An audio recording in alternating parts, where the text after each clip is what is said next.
Pedro Infante era un hombre cuya fama había alcanzado niveles insospechados. Sin embargo, esa misma fama, que lo convertía en un ícono admirado y querido, también lo había llevado a una vida cada vez más solitaria, obligándolo a refugiarse en su hogar. En los últimos años de su vida, le resultaba imposible disfrutar de actividades públicas sin ser reconocido al instante. La gente lo asediaba a donde quiera que fuera, y debido a su carácter generoso y amable, nunca se negaba a las peticiones de su público. Pero esa entrega constante tenía un costo: su privacidad. A través de los recuerdos de Guillermo Quevedo, quien fuera su fotógrafo personal durante los últimos años de su carrera, descubrimos una faceta poco conocida de Pedro Infante, un hombre sencillo, con una profunda humanidad, que a pesar de ser el alma de los escenarios, se entregaba de manera sincera a quienes lo rodeaban. En este video, les compartiremos los momentos más íntimos de un Pedro Infante diferente, uno que prefería la tranquilidad de su casa y las conversaciones sinceras con amigos cercanos, demostrando que la verdadera grandeza reside en los actos más simples. Guillermo Quevedo contaba que debido a su enorme popularidad, Pedro rara vez asistía a eventos públicos. Sabía que su presencia causaría un revuelo tal que el espectáculo quedaría opacado, algo que él prefería evitar. Su amor por la sencillez y su deseo de disfrutar de las cosas comunes de la vida eran constantes en su personalidad. Guillermo Quevedo recordaba que conoció a Pedro Infante cuando se desempeñaba como fotógrafo para el periódico El Universal. Como parte de su trabajo, solía visitar las locaciones de las películas del ídolo de Guamúchil, y con el tiempo logró ganarse su confianza.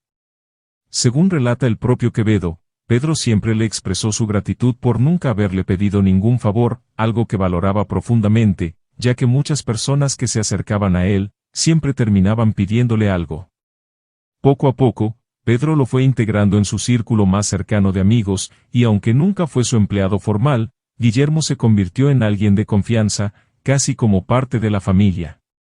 Muchas noches cenaron juntos en la casa de Coajimalpa, donde Pedro vivía con Irma Dorantes. Aquellas cenas eran momentos íntimos, llenos de camaradería y tranquilidad, lejos del bullicio de los escenarios y las multitudes. Su fotógrafo comentó que detrás de la personalidad de Pedro Infante, había aspectos curiosos y fascinantes que muy pocos conocían, entre ellos su modestia y su particular preferencia musical.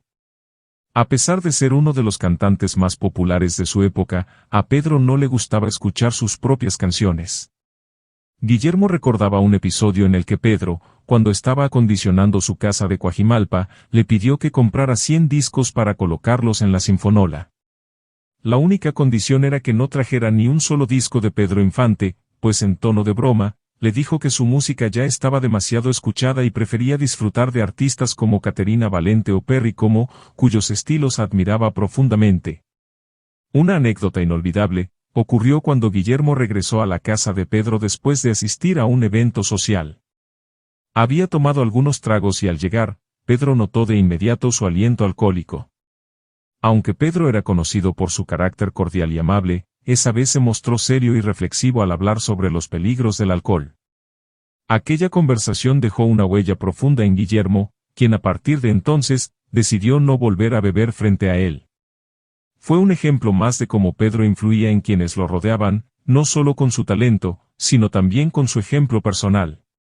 A pesar de proyectar una apariencia de bohemio, y de interpretar a personajes borrachos en muchas de sus películas, Pedro no consumía ni una gota de alcohol. Él mismo se burlaba de sus conocidos que llegaban con aliento alcohólico, al punto de ridiculizarlos. Incluso, a veces para hacer creer a sus amigos que bebía, simulaba tomar whisky, cuando en realidad se trataba de té del mismo color, que utilizaba para brindar con ellos. La sencillez de Pedro también se reflejaba en su hogar y en la manera de disfrutar la vida, pues no necesitaba de grandes lujos ni eventos extravagantes. Su verdadera felicidad la encontraba en las cosas simples, como una buena cena en casa o una conversación sincera con amigos. Sin embargo, detrás de su figura de hombre famoso, también existía una profunda melancolía, nacida de la soledad que acompaña a aquellos que lo dan todo a los demás, pero guardan poco para sí mismos. En 2007, durante el 50 aniversario luctuoso de Pedro Infante, Guillermo Quevedo recordó los acontecimientos de ese día como una falta de respeto hacia la figura del ídolo de México. Según sus memorias, el 15 de abril de 1957, mientras se velaban sus restos, en ciertos sectores el ambiente distaba mucho de ser solemne. De acuerdo con sus declaraciones, Pedro Infante siempre fue visto como una mina de oro, y su legado nunca fue valorado en toda su magnitud. Señaló que numerosas personas cercanas al actor no le guardaron el debido respeto, incluso después de su fallecimiento.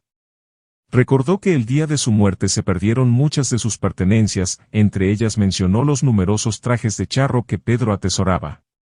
Según Quevedo, esa misma noche los familiares del actor saquearon sus propiedades, tanto en la casa de la colonia Nápoles como en las de Coajimalpa y Mérida.